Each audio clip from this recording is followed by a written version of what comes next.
Welcome to Beyond Your Why podcast, where we go beyond just talking about your why and actually help you discover and then live your why. You see, we believe that knowing your why, that driving force behind every decision you make and every action you take, is the essential first step to really knowing yourself. It allows you to move forward faster and have a bigger impact. If you're already a fan of the show, then you know that every week we talk about one of the 9 whys, and then we introduce you to somebody with that why so you can see how their why is played out in their life. This show will be more powerful for you if you've already discovered your why. If you still need to do that, head over to WHY.institute.com and discover your why today. It'll only take you about 5 minutes. Now, let's meet today's guest. This week, we're going to be talking about the why of make sense, to make sense of the complex and challenging. So if this is your why, then you are driven to solve problems and resolve challenging or complex situations.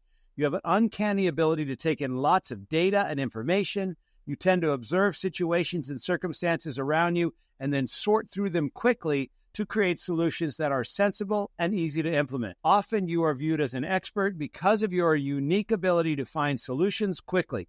You also have a gift for articulating solutions and summarizing them clearly in understandable language. You believe that many people are stuck and that if they could just make sense of their situation, they could develop simple solutions and move forward. In essence, you help people get unstuck and move forward by helping them solve their problems. So today I have a great guest for you. His name is Mark J. Carter, and Mark has always been curious about how successful people got where they are in life. He's been interviewing successful people for 25 years, posting interviews online for 12 of those years. Each interview is a how-to interview, which means as a viewer or reader or listener, you get actionable advice on how to grow personally and professionally. Mark's other projects include events and marketing initiatives. He's collaborated with TED founder Richard Saul-Wurman to create a world-class conference and help with branding for the world's largest chapter of Meeting Professionals International. He's launched book tours and events for New York Best Time selling business authors, helping them share their big ideas with the world. Mark still enjoys interviewing people and posts many of the interviews on his YouTube station, his Idea Climbing podcast, and Idea Climbing internet radio show. Mark also serves as a podcast host for B2B organizations and entrepreneurs. Mark's interviews culminated in his recent book, Idea Climbing, How to Create a Support System for Your Next Big Idea. Mark, welcome to the podcast. Thank you for having me. I appreciate it. Looking forward to this. Well, that was a mouthful, but there was a lot to be said there, and you've done a lot of stuff over the last few years, last many years, actually. So let's jump in and learn more about you. So where were you born, and what were you like in high school, Mark? I was born in Detroit, Michigan, grew up in the suburbs of Detroit, Michigan, a few miles outside of Detroit. In high school, the first 2 years, introvert. I was one of the geeks. And then I found some friends out, not intentionally, but I started working at a fast food restaurant where just by chance, and it was near me, nobody from my school worked there, which meant nobody knew me. So the label geek didn't follow me there, and I found this whole new world of amazing friends. I became much more outgoing, much happier, and it was an amazing coincidence that I just so happened to fall into somewhere where nobody knew me, and without knowing it, I reinvented myself 2 years into high school. I love it. And so what kinds of things were you into in high school? In high school, swimming was one of them. We had to swim the mile, and it came out top of my class. Never, as far as officially like time swimming, I hadn't done competitive swimming before. They said, you need to join the swim team.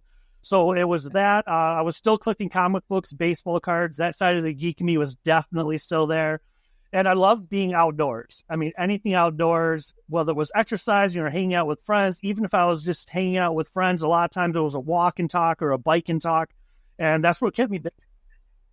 So if you were not the geek outside of school, but inside of school, did that change for you after you kind of changed yourself? A little bit. some people still looked at me the same way, but a lot of it became, when I went to school, I just knew there were days it's like, I just have to tolerate this. It's going to happen. So-and-so is going to pick on me. Someone's going to say something. I just have to put up with it for whatever it was, 3 to 5 minutes between classes. But what the respite was, when I left, I knew I was leaving that behind me. So it's not like it was this miraculous change and the popular kids embraced me and everything like that. Some people laid off a little more because one of my friends, who was one of the bigger boys that I met, who ended up being my friend in my same high school, would step in for me when need be or tell people, hey, just stay away from him. So that helped a lot. But more of the mental mindset that helped me was knowing that this is only temporary. Where the first 2 years, it was like, oh my God, how long is this going to last? Another day I'll have to get up and go into there, and I know what's going to happen when I go in, and it was not fun the first 2 years. So off to the work at a fast food restaurant, and then what would you say your reputation or what you were known for at that fast food restaurant, and with those friends, how? Those friends would definitely describe me as outgoing, fun-loving, very social, basically the polar opposite if you were to ask somebody in my high school who wasn't that one guy.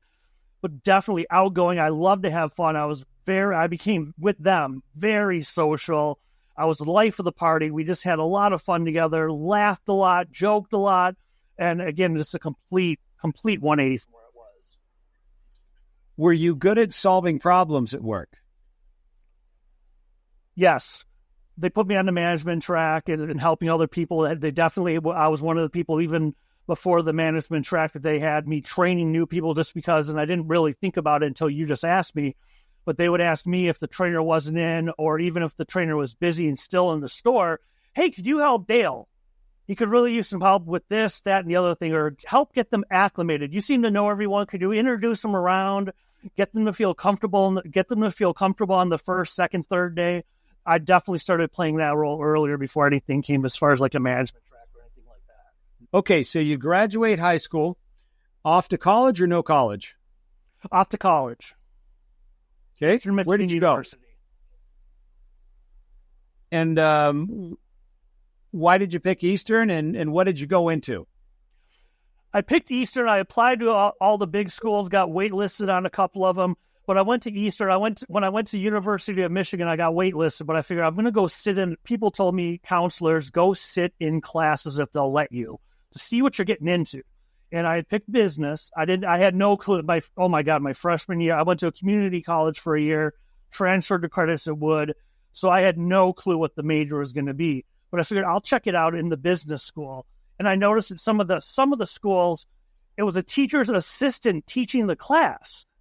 It's like, wait a second here. The person whose name is on this book is not standing in front of me. What's the deal with this? I went to Eastern Michigan University, sat in on those classes, and oh my gosh, it was like the teacher was saying, yesterday when I was in court for business law, yesterday running my sports business, here's what we did to market our latest client. It's like, oh my God, I can save money and have people in the trenches teaching me.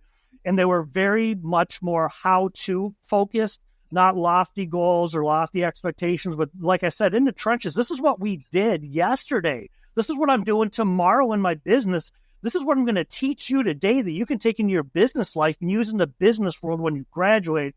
And that sealed the deal for me, without a doubt. Love it. Okay. And so you're at Eastern, graduate. Tell us, what was your first job? Where did you go from there? I waited tables through college to pay the bills. It was always easy money, cash in hand, pick up extra shifts, take off if you want to. My first real job, school senior year, that became part of the job afterwards, was I worked at a place called the Customer Loyalty Institute, and I came on at an awesome time. It was a small, about 5-person operation when I came on board, and soon after I came on board, the founder sold it to Aon, the consulting company. So I got this unique experience of experiencing an entrepreneurial organization for a little while. And then I got to experience, okay, now Aon comes in. Now we have all these new rules and all this new stuff. But they got more successful. I got to watch them literally knock down walls in the office building to expand offices, hire vice presidents. It was great. It was market research. And I knew I wanted, at that point, I did choose my senior year of marketing because they were the most fun people, honestly, that I met. I was like, these are fun people. I dig what they're doing. I want to do marketing. But what I did was I went into marketing research, not knowing any better. And I found out I still remember it was 11 months in, and I went from data entry to having 2 interns working for me in 11 months. I would spend 39 hours behind a computer crunching numbers to maybe give a 1 hour or sit in on or maybe partially give a 1 hour presentation. It's like, this is not what I signed up for. And I switched gears through. I was networking before I knew what networking was. My best friend's dad owned a graphic design company in Plymouth, Michigan. And they brought me on board as they paid my rent, and then everything else was commission to do sales and marketing for a graphic design company. And in 1999, 2000, we got this awesome opportunity, and I love it. It's great memories. We got to branch these businesses out. We went to manufacturing and tech parks where we could just cold calling or literally knocking door to door in an office park to convince companies why they needed these new things called websites. And they needed to have a web. What do you mean a website? We're doing fine with our catalog and our brochures. So that was a very unique point in time to be in graphic design. Wow. Okay, so you went from the researcher to the... Yes. And what was that transition like for you? Ignorance is bliss. So I didn't know exactly how hard sales was supposed to be. I did make a lot of money, but I paid all my bills. I ended up leasing a new car. My first car was a 99 Grand Am GT that I leased brand new. So I was making enough money to be comfortable. And transition really brought out the outgoing, more social side of me. And like I said, a lot of it at that time was cold calls or cold knocking on doors. And I have a few people, one client stands out, the controller at a Ford dealership. And I only realized this in hindsight. Really took me under his wing, mentored me, taught me a lot about sales. And at the time I thought I was a good salesperson. And I'm sure he was just thinking, he's like, you're so cute. Oh, yes, you're a salesperson. You're so cute. But he helped me so much, and he taught me about sales. And I did that for about a year, until we successfully branched them into web design. And then everything became about websites. Everything became part about websites, and that's when I read a Tony Robbins book, did a complete pivot, which I would not recommend anyone, at least the way that I did it at the time. I have better advice now. I went back to waiting tables, took all the same certifications that Tony Robbins had, neurolinguistic programming, hypnosis, certified seminar lead, everything I could, because I thought I wanted to be a public speaker, keynote speaker, and a coach, because that's what he did. So I went back to waiting tables and started speaking for free to get my chops whenever I could. Wow, that is a huge pivot. Yeah. What was the moment that you knew you were going to do that? What possessed you to make that change? In the book that I read, it was Awaken the Giant Within. It was his second book. Unlimited Power I read after was his first book. And I don't remember exactly what it was because it was a while. It's still been a while since I've even reread them. But he was describing his life in this coaching and helping people and traveling, seeing amazing places. But the biggest thing was he was helping people change their lives. I'm like, that's so much better than sales. Oh my gosh, I can change people's lives. Let's do this. And he did it in his 20s when he got started. I mean, he was a hockey stick learning curve. I mean, with his career, I experienced nothing like that. But that's what made me realize, like, if I could help people solve problems, this sounds cool. I'm going to do this. And that's what took me back to waiting tables. Hindsight 2020 at the time, if I could tell my younger self something, it would have been, even if you want to wait tables, because it was such easy money and such quick cash when you needed an influx, pick up an extra shift or even pick up a double and bam, there's your rent. You're safe. I would have told the younger me, for the love of God, volunteer at a speaker's bureau as a free intern. Pay your rent with waiting tables, but do something related to the career you want to have, even if you volunteer and do it as a free intern. But I went all in, lone wolf. I'm going to get famous like Tony Robbins. And like I said, got all the same certifications he had. It turned out a little bit differently, but that was a huge, in hindsight, even talking about it now, crazy pivot and a very quick one. I didn't gradually save up the nest egg. I just said, I'm out the door. Bye-bye. I'm going to go back to waiting tables and be Tony Robbins. And so what happened? You had all your certifications. You went out to start helping people. And what happened to you? We ended up moving to Chicago in 2002. The first few years in Michigan, everything was a cold call. And again, the mentor, when the student's ready, the mentor will or teacher will appear. One of my regular customers in a diner was a longtime high school administrator. And he was living, I forget what it was, but he mentioned a few times, a very, very comfortable living for someone who works in high schools.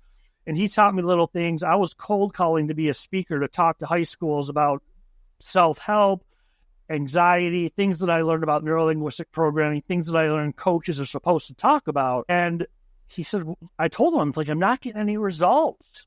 What's going on here? And he asked me, simply, I showed him what I was cold faxing. I would call up and ask them who was in charge of hiring people to speak to the students. They'd give me the name of the person. I would cold fax them. He looks at it, and I still remember, he goes, 1 hour presentation? Yep. $149? Yep. Unless you say at least $1,500, they're not going to take you seriously. So I had so much, and I learned hard lessons that way, where, like I said, if I would have done it and had somebody else coaching me, working in like a speaker's bureau, I would have known, oh, here's what your rates start at. But I didn't know, but mentors kept popping up again and again and again. And then that's when I moved to Chicago, tried to be a results coach, because that's what Tony Robbins started calling himself, because everyone jumped in and said, I'm a life coach. Cold calling, same thing. And I realized cold calling in Ann Arbor, Michigan barely worked. Chicago, this ain't gonna work. I got to do this thing called networking. And I had never done official networking in Michigan, where you go to an event, you have a business card, and you do what you and I know networking is. I did it without trying through friends. I got my first job through my best friend's dad, things like that. My first job through my big brother for my co-ed professional business fraternity. But then when I moved to Chicago, I realized, here we go, dude.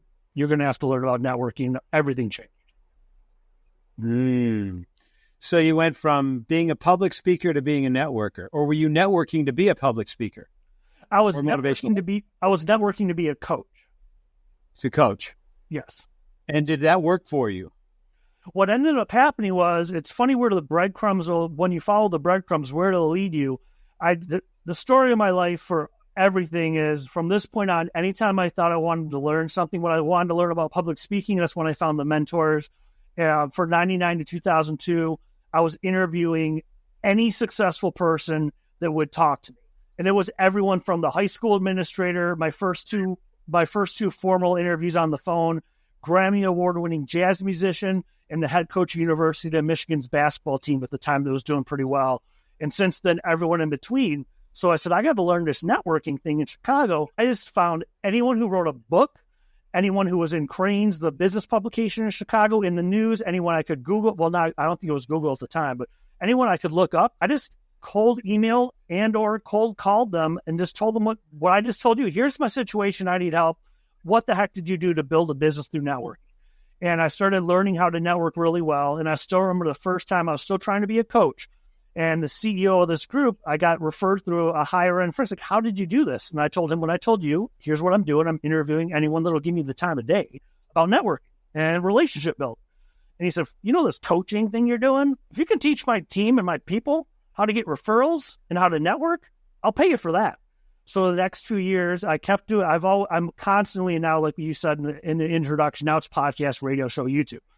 I'm constantly interviewing people and learning more, and then that's when I became the referral guy for mortgage, real estate, insurance, things like that. I started getting hired based on, it's like, if you can get referred in through this high level friend, you must know what you're doing. And then I became the referral guy for 3-4 years. Wow. Okay.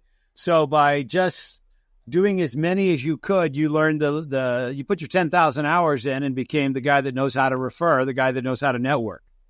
Yes. Okay. And so how did you monetize that? Through public speaking was part of it. And a lot of it was facilitating training sessions for teams. So that became, come and teach my people how to do this. So it became what I would end up doing, which is facilitation much more than any type of public speaking. Okay. Gotcha. And now you learned the secret. Did you get the bug for networking? Did it just kind of become, well, wait a second, I love doing this more than I like any of the rest? Or how did you determine to kind of pivot into mostly would you say now you do mostly networking? It was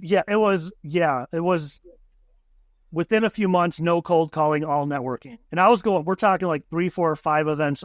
This was in person too, of course, back then. Sometimes 3, 4, or 5 events a week, plus all the interviews that I was doing to learn from other people, plus the trainings. And then that's what led to the next thing, which was social media came out. And when Facebook became public and open to the public in 2007, it was the wintertime, trainings, all that stuff. The industry, basically doesn't exist. Everyone's doing holiday parties, November, December, then New Year stuff in January. Like, I got some time on my hands, and I never wanted to do it. I was never on MySpace. Forget it.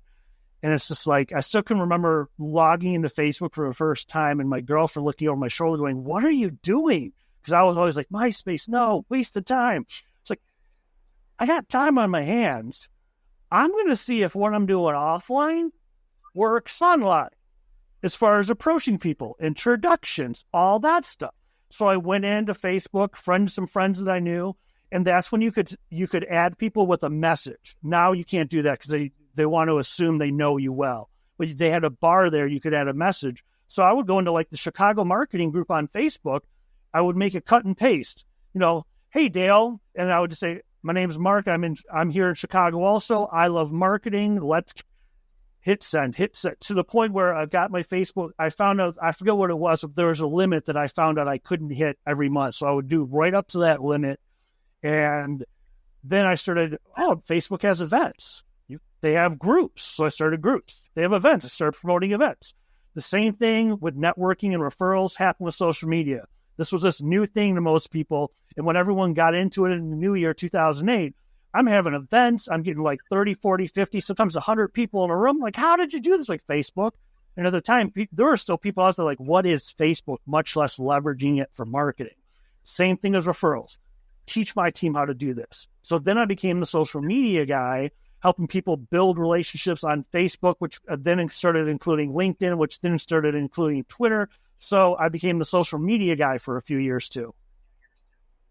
Wow. So the referral guy, networking guy, and the social media guy. All in one for a little bit there, yeah. That's a lot. But I can see how they're all connected. Yeah, that's the one thing. It wasn't like I was the real estate guy over here and then the biology guy over here. At the end of the day, it was all about building relationships, getting referrals, and then it eventually it became getting into the events industry. Okay, so 25 years ago, you started interviewing people, and then you started recording those. Initially, it wasn't recording them. It was just interviewing them and learning what you could. Yeah. And taking them. And then it became the recording. And so you've had a podcast for quite a while. I've had a podcast for a few years, but with the podcast, at first, it was a hobby at best. It was very sporadic. It was something that I was still learning how to do. A podcast here and there. I got serious into it probably 40, 50 episodes in. I started to make it more regular, and I had a format. I was more comfortable. At the time, it was audio only, but I was more comfortable in an interview situation, and then it became more and more regular. And just now I'm bringing it over to summer, a little bit of a break, and bringing it back to a weekly cadence now. Nice. And so now tell us about your book idea. I realized a few years ago with everything that we're talking about, I got all these notes. And again, the key with the notes was if I had 30 minutes, 20 minutes on the phone with a CEO or an entrepreneur, I only had 20 to 30 minutes. I didn't have time for small talk. There was none. I had to get right to the meat. And I got not knowing, obviously in 1999, there wasn't podcasting and everything else, not knowing where I'd end up, as a byproduct of just doing what I was curious about, I got good at getting right to the point of, okay, I need one actionable idea from every interview I go into. And I would know ahead of time, like with a Grammy Award-winning jazz musician, how do you discover your passion when you're young and turn it into a career? University of Michigan's head basketball coach. How do you build and motivate teams? So I went in with an agenda. I did my homework. I never went in with just willy-nilly, how do you get successful? And I interviewed them, and that's what translated into the podcast was I would get into it a little bit more stories because it wasn't a stressed out 20-minute phone call Now it's become almost all referrals, but even back then it was friends of friends for the most part. So I had 20, 25, 30 minutes so we would get into a few more stories, but it was always stories about how they did something. I would start with how you built a business, how you found your next mentor, how you started a radio show, whatever it might be. I had a focus. I didn't know what we would end up talking about with the minutia and the details, but I went in with the focus of I'm going to find out how to do X, and that guided the interview. Oh, I love it. So how many interviews do you think you've done now? People have asked me that with just a basic number. At least 5, to be reserved. I mean, we're talking 25 years going nuts with it for the first part, 100 podcast episodes, however many YouTube videos. I mean, 500 would be a very low number, probably closer to 1,000. 1,000. And can you pick out, do you have a favorite one that you still have? Favorite interview you've ever done? Favorite interview I've ever. One of them would be the first one with the Grammy Award-winning jazz musician, because that was my first time, and I did my homework, I did my research, and he got engaged. And it affected me because I realized with someone at his level of success, and he was actually guest at the diner, not a white tablecloth restaurant, mind you, a diner in Michigan. And when he left, one of the waiters goes, "Oh my God, that was Earl Klug." Like, okay, like he's a Grammy. And he told me, I'm like, took off my apron, had someone take over my section. He said he's going to buy a computer at the store across the street. Waited outside the door, stalking him. He came out with his computer, and I told him, "Here's the story of what I told you. Here's what I want to learn. Can I talk to you sometime?" He gave me his home number and said, "Give me a call. We'll talk." So as far as favorite content, probably not. But as far as interview, for my first time to have someone be that receptive, I'm not sure what would have happened if I would have asked 5 people and got turned down 5 times. How about your favorite content? Content, because I was so involved with, I'm getting back into it, so involved with the meetings and events industry for 20 years. My first video interview ever, and you mentioned him in the introduction, was Richard Saul Wurman, the founder of TED. And at the time, I mean, it's the events industry, so he's him. And I did my research. I called him cold. I ended up booking him to speak the keynote lunch. And I called my videographer. I'm like, it's not going to hurt. Set up in a quiet room.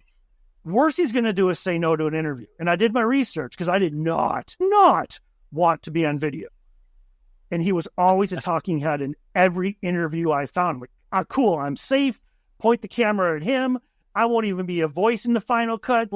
Literally using the word correctly, less than 5 minutes before we started, he grabbed me and said, "Hey, you're in this with me, aren't you?" Like, I guess I'm in this with you. Okay. No plan of what to say. And we went, and it ended up being, because a full video is now, it's on YouTube, but it's also on a couple profiles. It ended up being 9.5 minutes. And now when I interview people, I'm sure you can relate to this as an interviewer. I love when I can get someone to say, get them to think, like, that's a good question. And I forget what I asked them. The first response for the first question was, "That's not a good question. Let's start over." I'm just thinking poker face, dying inside, don't show it on camera. But content-wise, he was, because of who he is, he gave 9.5, 10 minutes of amazing advice for the meetings and events industry, which it's nice to have him on camera and have that notch in the belt. But learning that much from him that quick that I could then apply to my the events portion of my business, that was an amazing benefit that I didn't see coming, because I didn't even know if he was going to say yes to the interview, much less how it would turn out. So have you gotten back into doing live events, or are they mostly online events? I'm putting my foot in the water. I'm getting back together with friends, my old friends, looking at doing more live events. I've probably done, 4 or 5 since the pandemic, nothing big, but I am looking at getting back into live events, taking what I do virtually for interactive events, and I'm going to take the same 60-minute virtual event and where it's right to the point, breakout rooms learn, and turn those into 2-hour live events.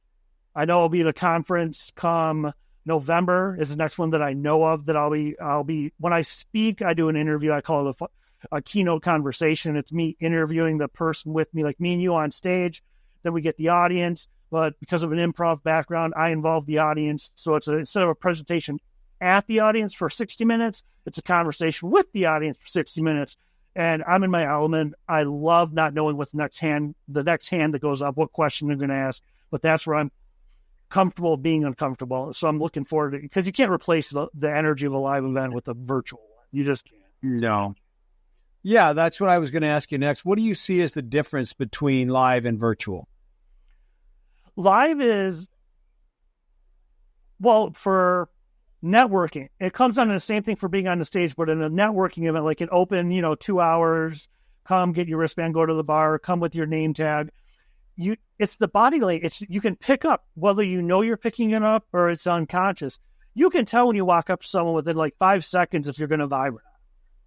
And it's the body language, and are they like standing back? Are they fidgeting? Or what are they doing? And you can tell a lot. And that's why with networking, people working the room, you work the room because in 2 minutes, you can just be like, this is not happening. Oh, I better go off, word of network. I always tell people, break away with word of networking event. I guess we better go network. So you get out of the conversation. At a virtual event, you might get a vibe, but you're only seeing, you're only seeing this. So you're not seeing if they're fidgeting, what they're doing, or sometimes you can't even tell if they're standing or are they sitting. You only have the tone of voice to go with. And then when you're on stage, totally, you can, if you make a joke or something funny comes up, you can see even the corner of your eye, you can see the ripple effect in the eye. You're like, yeah, we're on to something. Let's keep this going. A virtual event, especially if you use PowerPoint, which I don't, but if you use PowerPoint, you can't see anyone. Even if you can, if you're doing it right, you're looking into the camera, so you're looking into their eyes while they're looking at you, which means I can't see what's on my computer. It's just, you can't tell, which is why I like to do breakout rooms, because it keeps the energy up. I teach, they learn. I teach, they learn. But as far as, I don't do any webinars, presentations for anyone anymore. I have 3 events that I do that are completely immersive and interactive, and I turn down anyone that wants a presentation or anyone that wants PowerPoint. Really? So no PowerPoint at all? No, none. Even online? Even online. I'm not saying I've never done them. I've done PowerPoint in person, and I've done PowerPoint online. But what I just told you, I didn't like. And in my 40s, I hit a point which is why everything I do involves interviews now. It's like, life's too short to do something because you should. I don't like doing PowerPoint presentations, so I'm not going to do them anymore. Because if I don't like it, even if it's just their tone of voice, they're not going to like it. And it's also what's in my head is, the voices in my head while I'm giving the presentation is who's on the phone, who's really listening, is it paying attention, if I try to be funny, does it land? So I just started doing immersive interactive experiences. So let's talk about that. We bring you in to work with our audience, our group. We start the event. And so how soon is it? How have you scripted out, or have you scripted out your program? There's 3 events. They all involve mastermind groups. The mastermind group event is experiencing 2 mastermind groups, and then I teach you how to run your own. So what it is I teach people what I learned in the book Idea Climbing. People, when it came to mentoring advice, I like the term mentoring, but mentoring advice, anything like that, the people I interviewed, when I really boiled it down to however many hundreds of interviews I've done or whatever number it is, it's not always, but it came down to one or all of the 3: support and connections. And advice is done the way they told me it was done right, was experiential advice.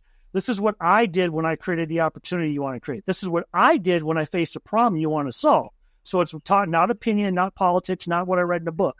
So I teach them, write out the chat, where do you want to be in 12 months? Write it down, bounce it off in a breakout room, and then go into the breakout room with these expectations. You're going to share where you want to be, and you're going to share what you don't know yet. Give advice, support, and connections to everyone in the room. And we do breakout rooms with 3 people in a row. So it's things like that with the other 2 events too, where I teach them what to say. I give them a structure, and then they do it. A structure, do it. And in the mastermind group event at the end, I say, oh, and by the way, here's how to run your own mastermind group. Merry Christmas. Go do this with your network. Your networking will explode because you'll have 6 to 8 conversations in 1 hour instead of 3 to 5 hours if you do 30-minute conversations individually. So you've also become the speed dating guy. No, a good friend of mine runs speednetworking.com. I used to do a lot of speed networking events. I would facilitate them. This is much more of an idea exchange. So there's no elevator pitches. I take those out and replace them. I take out a lot of the traditional things and replace them with what I learned from interviewing people. What it becomes, if you want to sum it up, that's what I would call it. It's an idea exchange to solve problems and or create opportunities. So if I'm a listener now, and I know that Mark has been doing networking for so many years, what have you seen as the key to a great networking event versus a not so great networking event? Or what's the mindset you go in with? Well, for the event itself, I found that the generic events with 200 and 300 people, while I get it, the organizers are making a boatload of cash when he or she does it right, because sponsorship ticket sales do the math. I get it. But what I found in the people in my circles that I exchange ideas with, or we just have similar networking philosophies, it's like, as soon as I hear, and they think it's marketing, and to some people it is, 26 professions will be represented at this event. Expect 300 people in a bar. It's like, no, because it's 60. Especially if it's in a bar and there's 300 people, much less if they have wristband. 60 to 90 minutes into a 2 to 2.5 hour event, the drinks have been flowing. It's not networking anymore. And even if you stick with networking and the drinks aren't flowing, 26 industries? Come on. That's crazy. The best events that I've run and that I've seen run and the ones that I like to attend now, even now virtually, have a niche. One of my favorite ones that I go to and help run every week is for an organization, H7 Network. And for that group, it's B2B Hub. The people in the room are professionals and entrepreneurs that work with B2B service companies. That is valuable because you're walking, or in this case, virtually going into a room where you know what to expect as far as professions go. The live events, the same thing. I ran a group for young entrepreneurs because I couldn't find one in Chicago, so I started my own and ran it for a few years. You know from the name, the Young Entrepreneurs Alliance doesn't exist anymore, but at the time, you know what you're to expect when you walk in the room. You know what to expect as an audience for the speakers that I brought in or the sponsors that I brought in. So for the event itself, the niche is definitely the way to go, I think. For a mindset, is I go in with, as far as expectations, if I can get one good connection, which means there's a possible two-way street, we vibe, things look good in a conversation, I might be able to help you and or you might be able to help me, I'm happy. And it's making a connection to build a relationship, which is why, like I said, I would do 3 to 5 events a week when I started. I tapered off because if you do it right after 2 years, using all caps, you shouldn't need, then my business will die if I don't sell people 5 nights a week. You're doing something wrong after a year or two. You should have relationships, centers of influences, and referral partners and trusted advisors that help you build business. So the mindset of, if I can find one person to hopefully build a meaningful relationship with, 2 would be great. That's in my niche. And, it's smart. We're both B2B. We might be able to refer each other. This isn't, business friend networking. It is business networking at the end of the day. But the expectation of 1 or 2 people that hopefully continue a conversation to build a relationship with that will then lead to business once know, like, and trust takes over. Those are my expectations for events. I love it. That's super helpful. So if there are people that are, well, let me ask you this question. What's the best piece of advice that you've ever been given? Or maybe the best piece of advice you've ever... The best piece of advice I'd ever been given, which took decades to sink in, and I'm not joking about that. When I was a teenager it was still a ways away, but, the college talk was starting. What do you want to be when you grow up? All that good stuff. Best piece of advice I ever got. And I can still remember my uncle, ridiculously successful, nice guy. I mean, when we're talking like when he's in his 80s, he's no joke. He had smile lines on his face because of his attitude towards life. And I still remember we were talking about this and that and professions and taking personality tests. And he said, if you do what you love, the money will come. It sunk in later than I would have liked, but it sunk in. But that is the best piece of advice. If you do what you love, the money will come, that I ever got. And I got it at a young age. I adopted it at a slightly older age. I love that. Well, Mark, if there's people that are listening that want to follow you, want to get your book, listen to your podcast, what's the best way for them to get in touch with you? I'll give two ways. One way is to go right to my YouTube station. I'm back to publishing at least one interview a week. MarkJCarterTV.com. Again, MarkJCarterTV.com will take you right there. You don't have to look for me on the station. Everything else is housed at MarkJCarter.com. The book's on the front page, the podcast, radio show, YouTube links to 8 Unedited Minutes, my other show, guest appearances is at MarkJCarter. I love it. And now, have you been back to a high school reunion? No, because of my experience as far as my reputation within the high school, not my external friends, I have had no desire whatsoever to go back to a reunion. None. Well, have any of your old high school people reached out to you? You run into them anywhere and they say, well, what happened to you, man? One of my best friends at the time who introduced me to the woman that I'm still with, we touch base every once in a while, and he was one of the outliers. He had a similar story to mine. We were both geeks. It was separately, and then we reconvened in college. But we both had the same story of, we made all these friends outside of school, somehow reconnected through an outside mutual friend. We'll exchange messages once in a while, but for the most part, when I left Michigan and came to Chicago, my life started over in Chicago. Oh, that's awesome. Well, Mark, thank you so much for being here today. Thanks for taking the time to be on the show. I look forward to staying in touch and doing some things. Sounds good. I'm looking forward to possible collaborations too. I really hope you enjoyed today's episode and that through today's guest, you heard how important it is to know your why and how impactful it can be in your life and the lives of those around you. Be sure to head over to WHY.institute.com and discover your why today. Remember, the more you know about yourself, the more you'll know about others. I'm Dr. Gary Sanchez, and I'll see you on the next episode.